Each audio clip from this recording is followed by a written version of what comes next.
நண்பரை சந்தித்தேன். உங்கள் வீடு எதுன்னு உங்களுக்கு தெரியுமா சார்ன்னு. அவர் என்னை ஒரு மாதிரியாக பார்த்தார். அப்புறம் சொன்னார், தெரியும் அப்படின்னாரு.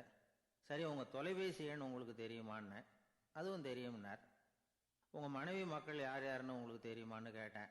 என்ன ஒரு மாதிரியாக பார்த்தார். அப்புறம் சொன்னார், அதுவும் தெரியும் சார் அப்படின்னார். சரி, நீங்கள் யாருன்னு உங்களுக்கு தெரியுமான்னு கேட்டேன். இப்போ தான் அவர் முழிக்க ஆரம்பித்தார். அவர் மட்டும் அப்படி இல்லை, நாம் எல்லாருமே அப்படி தான்.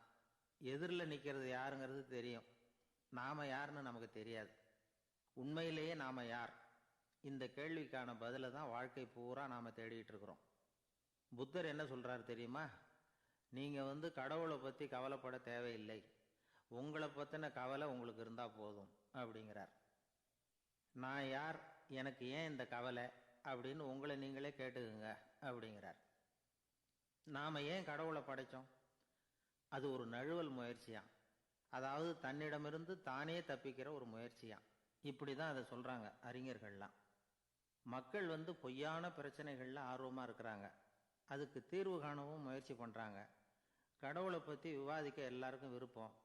தன்னுடைய சுயம் பற்றிய பிரச்சனையே இருக்கிறதில்ல.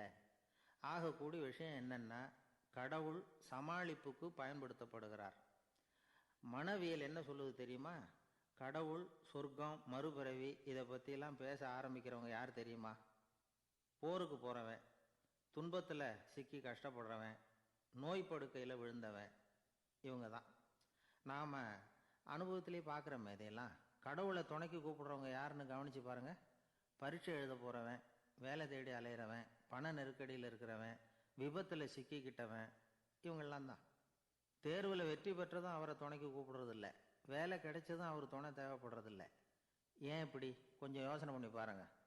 துன்பம் வருகிற போது அந்த துன்பத்தை தவிர்க்க வேண்டிய நிலையில் அதிலிருந்து நழுவி போகிறதுக்காக பிரார்த்தனை தேவைப்படுது.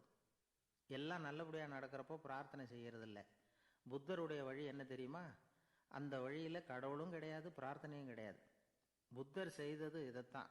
அதாவது கடவுள்கிட்ட இருந்து மனிதனையும், மனிதன்கிட்ட இருந்து கடவுளையும் அவர் விடுவித்தார். புத்த மதம் என்ன சொல்லுது தெரியுமா? கடவுள் பிரச்சனை அல்ல, மனிதன்தான் உண்மையான பிரச்சனை அப்படின்னு சொல்லுது. உங்களை நீங்கள் நல்லா தெரிஞ்சுக்கிட்டா போதும், நீங்களே கடவுள் ஆயிடுவீங்க அப்படிங்கிறது தான் புத்த மதம். அதனால் நமக்கு தேவை உள்முக பயணம். நான் யார் அப்படிங்கிற கேள்வியோட உள்ளே போகணும். அங்கே போனால் தான் தெரியும் நான் அப்படின்னு அங்கே யாருமே இல்லைங்கிறது. இதெல்லாம் புத்தர் சொல்லுகிற ஒரு தத்துவம். தத்துவம்னு சொன்னாவே நமக்கெல்லாம் அதை புரிஞ்சுக்கிறது கஷ்டம்தான். நம்ம பொறுத்த வரைக்கும் தத்துவங்கிறதுல 2 வகை உண்டு. ஒன்று தத்துவம், இன்னொன்று மகா தத்துவம். தத்துவம்னா என்ன தெரியுமா? கேட்குறவங்களுக்கு புரியப்படாது, அதுதான் தத்துவம். மகா தத்துவம் என்னன்னா சொல்கிறவங்களுக்கும் புரியப்படாது. அந்த வகையில் பார்த்தா இன்று ஒரு தகவலும் ஒரு மகா தத்துவம் தான்.